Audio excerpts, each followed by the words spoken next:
Hi everyone. Mani Vijay education அகாடமியிலேருந்து மணிகண்டன். இன்னைக்கு நம்ம என்ன பார்க்க போகிறோம்னா, நிறைய பேர் கேட்டுக்கிட்டே இருந்த கொஸ்டின் என்ன அப்படின்னா, சார் ஃபஸ்ட்டு நான் வந்து பிஎஸ்டிஎம் இருக்கேன், கவுன்சிலிங்கில் போனதே வந்து நான் ஜென்ரலில் ஃபில் ஆகுமா, இதில் ஃபில் ஆகுமா, பிஎஸ்டிஎம்மில் ஃபில் ஆகுமா அப்படின்னு சொல்லி கேட்குறீங்க. இல்லை உமன்ஸ் வந்து பார்த்தோன்னா ஃபஸ்ட்டு உமன்ஸ் எடுத்ததே ஃபில் ஆகுமா, இல்லை அடுத்து வந்து இருக்கிறதுல ஃபில் ஆகுமா அப்படின்னு சொல்லி வந்து கேட்டுட்ருக்கீங்க. ஸோ அது சம்மந்தமாக ஒரு கிளாரிஃபிகேஷன் கொடுத்துடலாம் அப்படின்னு தான் வந்து இந்த வீடியோ போடுறேன். இதில் ஆக்சுவலாக என்ன அப்படின்னா, நீங்கள் வந்து இதை ஃபோக்கஸ் பண்ணவே தேவையில்ல. லைக் வந்து எனக்கு ஃபஸ்ட் எடுத்ததே வந்து உமன்ஸில் ஃபில் ஆகுமா, இல்லை வந்து பிஎஸ்டிஎம்மில் ஃபில் ஆகுமான்னு ஃபோக்கஸ் பண்ணவே தேவையில்ல.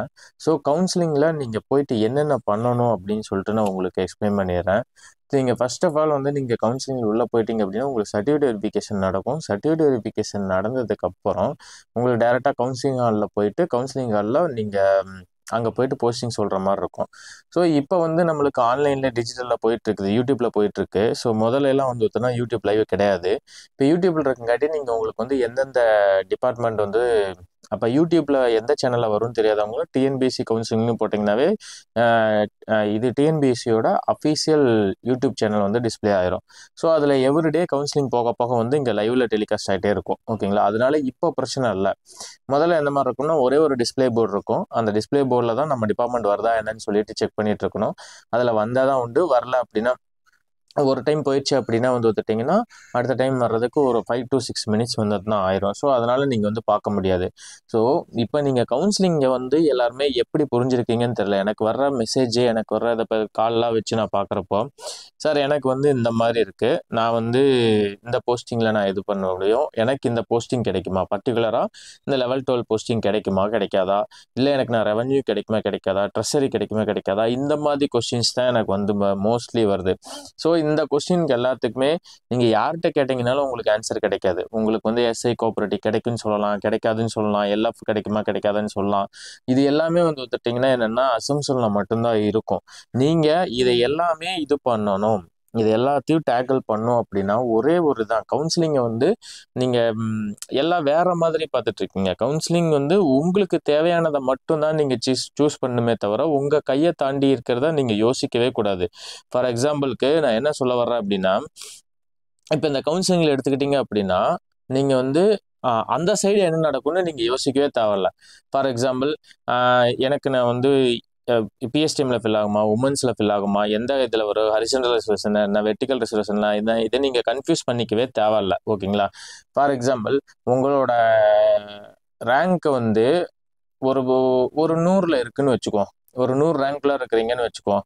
இல்லை ஒரு 500 ரேங்க்ல இருக்கிறீங்க, ஒரு 500 ரேங்க்ல கம்யூனிட்டி ரேங்க்ல இருக்கிறீங்க அப்படின்னா உங்களுக்கு வந்து லெவல் 12 கிடைக்குமா, எஸ்ஐ கோஆபரேட்டிவ் கிடைக்குமா அப்படின்னு சொல்லி கேட்டீங்க அப்படின்னா கண்டிப்பாக கிடைக்காதுன்னு நான் சொல்லிடுவேன். ஆனால் நான் சொல்கிறேன் ஜென்ரல் கேண்டிடேட்டுக்கு நான் சொல்லுவேன். ஆனால் நீங்கள் உங்களோட ப்ரிஃபரன்ஸ், ஆர்டர் ஆஃப் ப்ரிஃபரன்ஸ் நீங்கள் எப்படி வந்து நீங்கள் கொடுக்கணும் அப்படின்னா, நீங்கள் ஃபஸ்ட்டு டே போகிற மாதிரி இருந்ததுன்னா ஃபஸ்ட்டு டே வந்து எந்தெந்த டிபார்ட்மெண்ட், லைக் வந்து உங்களுக்கு ஃபார் எக்ஸாம்பிள் இன்னொன்று சொல்கிறேன், சரி இந்த இதை முடிச்சிடறோம். ஃபஸ்ட்டு டே போகிற மாதிரி இருந்ததுன்னா உங்களோட ப்ரிஃபரன்ஸ் லிஸ்ட் வந்து வந்துட்டுனா 1 to 20 டிபார்ட்மெண்ட்ஸ் நீங்கள் வந்து லிஸ்ட் அவுட் பண்ணிட்டு போயிடணும். செகண்ட் டே போகிறீங்க அப்படின்னா ஃபஸ்ட்டு டேயில் எந்தெந்த டிபார்ட்மெண்ட் காலி ஆயிடுச்சோ அதை விட்டு போட்டு மீதி எல்லாத்தையும் ஃபோக்கஸ் பண்ணணும். இப்போ நம்ம சார் நான் செகண்ட் டே தான் போகிறேன், அப்போ நான் வந்து செகண்ட் டே நான் ஆர்டர் ஆஃப் ப்ரிஃபரன்ஸ் வந்து பண்ணிக்கலாமா அப்படின்னா அதை பண்ணக்கூடாது. நீங்கள் இப்போவே கவுன்சிலிங் போகிறதுக்கு முன்னாடியே உங்களுக்கு ஃபஸ்ட்டு சாய்ஸ் என்ன இருக்குதோ இல்லையோ, இப்போ நீங்கள் எஸ்ஐ கோஆபரேட்டிவ் இருந்தாலும் சரி, எல்எஃப் ஆடிட் இருந்தாலும் சரி, இல்லைனாலும் சரி, உங்களோட ஆர்டர் ஆஃப் சாய்ஸ் என்ன ஃபஸ்ட்டு சாய்ஸு. அப்போ ஃபஸ்ட்டு சாய்ஸ் வந்து என்னவா இருக்குது, உங்களோட ஆர்டர் ஆஃப் சாய்ஸில் எஸ்ஐ கோஆபரேட்டிவ் இருக்குன்னா உங்களுக்கு கிடைக்கவே சுத்தமாக வாய்ப்பே இல்லை. உங்களோட ரேங்க் 500 இருந்தாலும் எஸ்ஐ கோஆபரேட்டிவ் கண்டிப்பாக கிடைக்காது அப்படின்னா கூட ஃபஸ்ட்டு சாய்ஸில் அதை வைங்க. செகண்ட் சாய்ஸில் வந்து எல்எஃப் வைக்கிறீங்க அப்படின்னா இந்த மாதிரி வந்து உங்களுக்கு 20 டிபார்ட்மெண்ட் உங்களுக்கு என்ன வேணுமோ அதை கரெக்டாக ஆர்டர் படுத்துங்க. அதை விட்டு போட்டு எனக்கு இந்த ரேங்க் எனக்கு கிடைக்குமா அப்படின்னா நீங்கள் யோசிக்க வேண்டாம். நீங்கள் இது அதை பற்றி ஃபோக்கஸே பண்ணணும்னு அவசியம் கிடையாது. ஃபஸ்ட்டு உங்களோட 20 சாய்ஸ் ஆஃப் டிபார்ட்மெண்ட்ஸ் வந்து லிஸ்ட் அவுட் பண்ணுங்கள். லிஸ்ட் அவுட் பண்ணிட்டீங்க அப்படின்னா உங்களுக்கு ஒரு கிளாரிட்டி வந்துடும். ஓகேவா? நமக்கு வந்து இதாகிடுச்சு. இப்போ வந்து ஒரு ஜென்ரல் கேண்டிடேட்டாக இருக்கிறீங்க, நீங்கள் ஒரு பிசி ஜென்ரல் கேண்டிடேட்டாக இருக்கிறீங்க அப்படின்னா உங்களுக்கு இங்கே கொடுத்துருக்காங்க பாருங்கள், இங்கே உங்களுக்கு காட்டுறேன். ஓகேவா? நீங்கள் வந்து ஒரு பிசி ஜென்ரல் கேண்டிடேட்டாக இருக்கிறீங்க அப்படின்னா உங்களுக்கு வந்து ஒரே ஆப்ஷன் தான் வந்து இருக்கும். என்ன அப்படின்னா நீங்கள் பிசி, அதாவது நீங்கள் வந்து பிசி ஜென்ரல் எடுக்கலாம், இல்லை ஜிடி ஜென்ரல் எடுக்கலாம். ஓகேங்களா? அப்போது உங்களோட உங்களோட இது வந்து பார்த்தீங்கன்னா நீங்கள் போஸ்டிங் எதெல்லாம் வச்சு கால் பண்ணோம் அப்படின்னா, நீங்கள் பிசி ஜென்ரல் கேண்டிடேட்டாக இருந்தீங்க அப்படின்னா ஜிடி ஜென்ரல் எவ்வளோ வேகன்சி இருக்குது, பிசி ஜென்ரல் எவ்வளோ வேகன்சி இருக்குதுன்னு மட்டும்தான் நீங்கள் கன்சர்ன் டிபார்ட்மெண்ட்டை பார்க்கணும். இப்போ நம்ம முன்னாடி நாள் முதல்லயே வந்து ஒரு 20 டிபார்ட்மெண்ட்டை லிஸ்ட் அவுட் பண்ணிட்டோமா, இப்போ நம்ம போகிறது செகண்ட் டே தான் போகிறோமா. இப்போ செகண்ட் டே போகிறோம் அப்படின்னா ஃபர்ஸ்ட் டே வந்து கவுன்சிலிங் முடிஞ்சது என்ன ஆகுது அப்படின்னா உங்களுக்கு வந்து லிஸ்ட் வந்து நமக்கு கிடைச்சிரும். அப்போ எந்தெந்த டிபார்ட்மெண்ட்ல ஜிடி ஜென்ரலுமே பிசி ஜென்ரலும் முடிஞ்சிச்சோ அந்த டிபார்ட்மெண்ட்லாம் நீங்கள் அடிச்சு விட்றணும். இப்போ எஸ்ஐ கோஆபரேட்டிவ்ல வந்து ஜிடி ஜென்ரலுமே பிசி ஜென்ரல் முடிஞ்சிச்சுன்னா ஃபர்ஸ்ட் ஆப்ஷன் அடிச்சு விட்ருங்க. செகண்ட் ஆப்ஷன் செக் பண்ணுங்க. எல்எஃப் ஆடிட்ல வந்து முடிஞ்சிச்சுன்னா அதை அடிச்சு விட்ருங்க. அப்போ அது எப்படி அடிச்சு வரப்போ ஒரு 5வது டிபார்ட்மெண்ட்ல இருந்து தான் செகண்ட் நாளுக்கு இருக்குது அப்படின்னா 5வது டிபார்ட்மெண்ட்ல இருந்து எவ்வளோ வேகன்சிஸ் நீங்க நோட் பண்ணி வச்சுக்கணும். ஓகேவா? ஸோ 5வது டிபார்ட்மெண்ட்ல இருந்து நீங்க காலையில போனாலும் சரி, மத்தியானம் போனாலும் சரி, காலையில கவுன்சிலிங் போகுது அப்படின்னா 6வது டிபார்ட்மெண்ட் வந்து காலையில க்ளோஸ் ஆயிடுச்சு அப்படின்னா வந்து 6வது அடிச்சு விட்ருங்க. 7வது டிபார்ட்மெண்ட் வந்து இருக்குதா இல்லையான்னு உங்களுக்கு ஒரு டவுட் இருக்குது. ஓகேவா? 7வது டிபார்ட்மெண்ட் இருக்குதா இல்லையான்னு எனக்கு தெரியல. பட் ஆனால் உங்களை கூப்பிட்டதையும் நீங்க மைக்கு பக்கத்துல போயிட்டீங்க.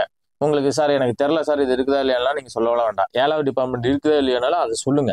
அந்த டிபார்ட்மெண்ட் பேரே அந்த கோடே சொன்னீங்கன்னா அவங்களே சொல்லுவாங்க வேகன்சி அவைலபிள் இருக்கு, இது ஓகேவா அப்படின்னு சொல்லி கேட்பாங்க. இல்ல அப்படின்னா வந்து வேகன்சில அடுத்த சாய்ஸ் சொல்லுங்கம்மா அப்படின்னு சொல்லி சொல்லுவாங்க. அப்போ அடுத்த சாய்ஸ் நீங்க வந்து சொல்லிடலாம். அதை விட்டு போட்டு உங்களோட ஆர்டர் ஆஃப் சாய்ஸே இல்லை, நான் ஒரே டிபார்ட்மெண்ட் தான் எடுப்பேன் அப்படின்னு சொல்லிட்டு போயிட்டீங்கன்னா அங்க போயிட்டு நம்ம சொல்றப்போ இல்லம்மா வேகன்சி இல்லைன்னு சொல்லி சொல்றாங்கன்னா நீங்க அடுத்த சாய்ஸ் என்ன எடுக்கிறதுன்னு தெரியாம கன்ஃபியூஷன்லயே வந்து லாக் ஆயிருவீங்க. ஓகேங்களா? இப்போ இது வந்து நான் ஒரு பிசி ஜென்ரலுக்கு மட்டும் நான் சொன்னேன். இப்போ ஒருத்தங்க பிசி உமன் பிஎஸ்டிஎம்மா இருக்கிறாங்க. ஓகேங்களா? இப்போ ஒருத்தங்க ஒரு பிசி உமன் பிஎஸ்டிஎம்மா இருக்காங்க அப்படின்னா இந்த பிசிங்கிற இடத்துல உங்களோட எந்த கம்யூனிட்டி வேணாலும் போட்டு நீங்க ஃபில் பண்ணீங்க. இந்த பிடிஎஃப் வந்து ஒத்துட்டீங்கன்னா அதுதான் இந்த பிடிஎஃபோட ஆர்டர் படி தான் உங்களோட இது ஃபில் ஆகும். ஓகேங்களா? உங்களோட சீட் வந்து ஃபில் ஆகும். இப்போ நீங்க இந்த 8 சாய்ஸ் உங்களுக்கு வந்து எலிஜிபிள் ஆகும். பிசி உமன் பிஎஸ்டிஎம்மா இருந்தீங்கன்னா 8 வகையான போஸ்டையும் நீங்க எடுக்கலாம். அந்த டிஸ்ட்ரிபியூஷன் ஆஃப் வேகன்சி நம்மளோட பிடிஎஃப் வந்து நம்ம போட்டிருப்போம். அதில் பார்த்தீங்கன்னா அதில் வந்து இந்த இது எல்லாமே இருக்கும். இந்த இதில் 8 வகையான GT general women, GT general women PSTM, GT general PSTM, GT general, அதுக்கடுத்து பிசியில் வந்து இருக்கிற 4 ஆப்ஷன். இந்த 8 ஆப்ஷனுமே ஒரு பிசி உமன் பிஎஸ்டிஎம்மா இருக்கிறவங்களுக்கு எனேபிள் ஆயிரும். அப்ப பிசி உமன் பிஎஸ்டிஎம்மா இருக்கிறவங்க என்ன பண்ணணும் அப்படின்னா ஃபர்ஸ்ட் டே போறீங்க அப்படின்னா இந்த 8 இதுலயும் எந்தெந்த டிபார்ட்மெண்ட் இருக்குதோ அந்த டிபார்ட்மெண்ட் எல்லாம் வந்து நோட் பண்ணி வச்சுக்கணும். செகண்ட் டே போறீங்க அப்படின்னா இந்த 8 இதுலயும் எந்த டிபார்ட்மெண்ட் முடிஞ்சிச்சோ அதை நம்ம அடிச்சு விட்டுட்டு அதுக்கடுத்து செகண்ட் டிபார்ட்மெண்ட் வந்து செக் பண்ணணும். அது முடிஞ்சிச்சுன்னா தேர்ட் டிபார்ட்மெண்ட்ல இருக்குன்னா தேர்ட் டிபார்ட்மெண்ட்ல போயிட்டு நம்ம கவுன்சிலிங் ஹாலில் போறோம். கவுன்சிலிங் ஹாலில் போயிட்டு உங்களுக்கு மறந்துடுச்சு, எனக்கு தெரியல, எங்க வேகன்சி இருக்கான்னு தெரியல அப்படின்னா கூட நீங்க வாய் விட்டு அப்படியே சொல்லலாம், சார் இந்த டிபார்ட்மெண்ட் இந்த கோடு அப்படின்னு சொல்லி சொன்னீங்கன்னா அவங்க செக் பண்ணிட்டு உங்களுக்கு வந்து இருக்குதுன்னு சொன்னாங்கன்னா நீங்க மைக்ல சொல்லிட்டு நீங்க வந்துடலாம். இல்ல அப்படின்னா அடுத்த சாய்ஸ் சொல்லுங்கன்னா நீங்க அடுத்த சாய்ஸ் வந்து இது பண்ணிருக்க போறீங்க. அடுத்த சாய்ஸ் வச்சிருப்பீங்களா, அந்த சாய்ஸ் வந்து நீங்க சொல்ல போறீங்க. அடுத்த டிபார்ட்மெண்ட் என்ன, அடுத்த கோடு என்னன்னு சொல்லி சொல்லுவீங்க. அதை விட்டுட்டு நம்ம இங்க ஆர்டர் ஆஃப் சாய்ஸே வந்து நம்ம ரெடி பண்ணாம அங்க போயிட்டு நீங்க அங்க போயிட்டு அந்த கவுன்சிலிங் ஹாலில் நம்ம அடுத்தடுத்த டிபார்ட்மெண்ட் சொல்றப்போ மாட்டிக்குவீங்க. ஓகேங்களா? ஸோ நான் அதனாலதான் நான் என்ன சொல்றேன்னா ஆர்டர் ஆஃப் சாய்ஸ் நான் எப்படி ப்ரிப்பேர் பண்ணணும்னா இப்ப பிசி உமன் பிஎஸ்டிஎம் நான் சொன்னேன் அதே மாதிரி தான் எஸ்சி உமன் பிஎஸ்டிஎம் இருந்தாலும் இந்த 4 ஆப்ஷன் சேஞ்ச் ஆகும். எம்பிசி உமன் பிஎஸ்டிஎம் இருந்தாலும் அந்த 4 ஆப்ஷன் சேஞ்ச் ஆகும். ஓகேவா? ஸோ இப்போ பிசி உமனா மட்டும் இருந்தீங்கன்னா 4 ஆப்ஷன் மட்டும்தான் கிடைக்கும். GT general women, GT general general, BC general women, BC general.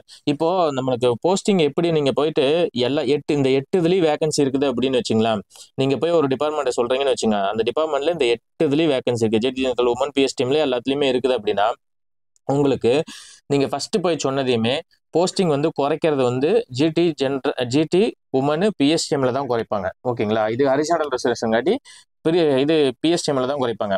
So இதை பத்தி நீங்க உங்களுக்கு தெரிஞ்சுக்கணும்னு அவசியம் கிடையாது. நீங்க என்னன்னா உங்களுக்கு பிசி உமன் பிஎஸ்டிஎம்னா எத்தனை வாய்ப்பு இருக்குது, அதுல எத்தனை சீட் வந்து நம்மளுக்கு அவைலபிள் இருக்குன்னு மட்டும் நீங்க நோட் பண்ணி வச்சுக்கிட்டீங்கன்னா போதும். ஓகேங்களா? நீங்க அங்க போய் சொல்றீங்க அப்படின்னா அவங்க எதுல இருந்து டிடெக்ட் பண்ணுவாங்களோ அவங்க டிடெக்ட் பண்ணிக்குவாங்க.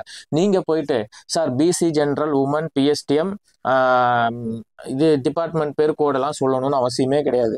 நீங்க ஜஸ்ட் அந்த டிபார்ட்மெண்டோட நேமை சொல்றீங்க, அந்த டிபார்ட்மெண்டோட கோட் நம்பர் சொல்லணும். அவ்வளோதான் கவுன்சிலிங்ல நீங்க சொல்லுவீங்க. வேகன்சியை டிடெக்ட் பண்றது எல்லாமே கம்ப்யூட்டர் ஆட்டோமேட்டிக்கா டிடெக்ட் ஆகும் கரெக்ஷன் ரிசர்வேஷன் காட்டி. ஓகேவா? உங்களுக்கு வந்து நீங்க அலாட்மெண்ட் ஆர்டர்ல தான் எந்த கோட்டால வந்து உங்களுக்கு கிடைச்சிருக்குது அப்படின்னு சொல்லி தெரியும். நீங்க போயிட்டு நான் பிசி ஜென்ரல் உமன் சார் இதுல ஒரு வேகன்சி இருக்குது அப்படிலாம் சொல்லணும்னு அவசியமே கிடையாது. ஜஸ்ட் நேமு இது மட்டும்தான். ஓகேங்களா? அந்த கோட் நம்பர் மட்டும்தான் சொல்லணும். நீங்கள் அந்த ஆர்டர் ஆஃப் சாய்ஸ் ப்ரிப்பேர் பண்ணுறதுக்கு முன்னாடி இந்த பிடிஎஃப்ல இருக்கிற மாதிரி நீங்கள் வந்து எந்த எலிஜிபிளோ அதெல்லாம் வந்து பார்த்தீங்கன்னா நீங்கள் சூஸ் பண்ணிங்க. ஓகேங்களா? பிசி எக்ஸர்விஸ்மென் பிஎஸ்டம்னால 8 வாய்ப்பு இருக்கும். இது மாதிரிலாம் நீங்கள் எடுத்து சூஸ் பண்ணீங்கன்னா மட்டும்தான் நீங்கள் அங்கே போயிட்டு வந்து கன்ஃபியூஸ் ஆகாமல் இருக்க முடியும். இன்னொருக்கா நான் தெளிவாக கூட நான் உங்களுக்கு சொல்கிறேன், நீங்கள் கவுன்சிலிங் போகிறதுக்கு முன்னாடி உங்களோட ஆர்டர் ஆஃப் சாய்ஸ் இருக்கணும். உங்களோட ஃபர்ஸ்ட் ப்ரிஃபரன்ஸ் டிபார்ட்மெண்ட் என்ன, செகண்ட் ப்ரிஃபரன்ஸ் டிபார்ட்மெண்ட் என்ன, தேர்ட் டிபார்ட்மெண்ட் என்ன, இது எல்லாம் வந்து ப்ரிப்பேர் பண்ணி அப் டு ஒரு 15 to 20 டிபார்ட்மெண்ட்டை நீங்கள் ரெடியாக வச்சிருக்கணும். கவுன்சிலிங் முன்னாடி நீங்கள் நீ அந்த 4வது நாள்லேயே நீங்கள் போனாலும் நீங்கள் ஃபர்ஸ்ட்லேருந்து ஒரு 15 வரைக்கும் வந்ததுன்னா உங்ககிட்ட வந்து ஆர்டர் ஆஃப் சாய்ஸ் இருக்கணும். ஓகேவா? ஸோ நீங்கள் 4வது நாள் போகிறப்போ ஒவ்வொரு நாளாக அதை அடிச்சு விட்டுக்கிட்டே வரணும். இந்த டெய்லி வந்து பார்த்தோன்னா நைட் நம்மளுக்கு வந்து ரிசல்ட் இது வந்துடும், லிஸ்ட் வந்துடும். நான் மோஸ்ட்லி டெய்லி வந்து பார்த்தோன்னா நான் வீடியோ போட ஆரம்பிப்பேன். நான் அந்த வீடியோ போடுறப்ப அதில் பார்த்தீங்கன்னா உங்களுக்கு எந்தெந்த டிபார்ட்மெண்ட் இருக்குது, எந்தெந்த டிபார்ட்மெண்ட் அவைலபிலிட்டி இருக்குது இல்லைன்னு சொல்லி உங்களுக்கு தெரிஞ்சிடும். ஸோ மோஸ்ட்லி நீங்கள் அதெல்லாம் அடிச்சு விட்டு போட்டு நீங்கள் அடுத்தடுத்த டிபார்ட்மெண்ட்டுக்கு நீங்கள் போகிறப்ப வந்து நீங்கள் எடுத்துகிட்டு போய்க்கலாம். நீங்கள் அதை விட்டுட்டு இன்னும் ஆர்டர் ஆஃப் சாய்ஸ் ப்ரிப்பேர் பண்ணாமல் இருந்தீங்கன்னா சரியாக கவுன்சிலிங்கில் மாட்டுவீங்க.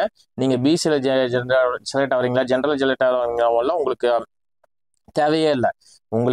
உங்களுக்கு கொடுக்கப்பட்ட இதில் எத்தனை இதில் வேக்கண்ட் இருக்குது, எந்தெந்த டிபார்ட்மெண்ட் இருக்குதுன்னு மட்டும் ஆர்டர் ஆஃப் சாய்ஸை போட்டு வச்சுங்க. ஓகேங்களா? ஆர்டர் ஆஃப் சாய்ஸ் போட்டு வச்சுட்டிங்கன்னா கன்ஃபியூஸே ஆகாது. தெளிவாக சொல்கிறேன், கன்ஃபியூஸே ஆகாது. ஓகேங்களா? நீங்கள் வேறு எதையுமே காம்ப்ளிகேட் பண்ணாதீங்க. கவுன்சிலிங்கில் பொறுத்த வரைக்கும் போகிறோம், சர்டிஃபிகேட் வெரிஃபை பண்ணுறோம், கவுன்சிலிங் கார்டில் போடுறோம், நம்ம ஆர்டர் ஆஃப் சாய்ஸ் படி வந்துட்டுனா என்ன டிபார்ட்மெண்ட் சொல்கிறோமோ அது இருக்குதா இல்லையான்னு அவங்களே சொல்லிடுவாங்க. இருக்குதுன்னு சொன்னாங்கன்னா அதை சொல்லிட்டு டிபார்ட்மெண்ட் எடுத்துகிட்டு வந்துக்கிட்டே இருக்கிறீங்க. அங்கே போயிட்டு கன்ஃபியூஸ் ஆகவே ஆகாதீங்க.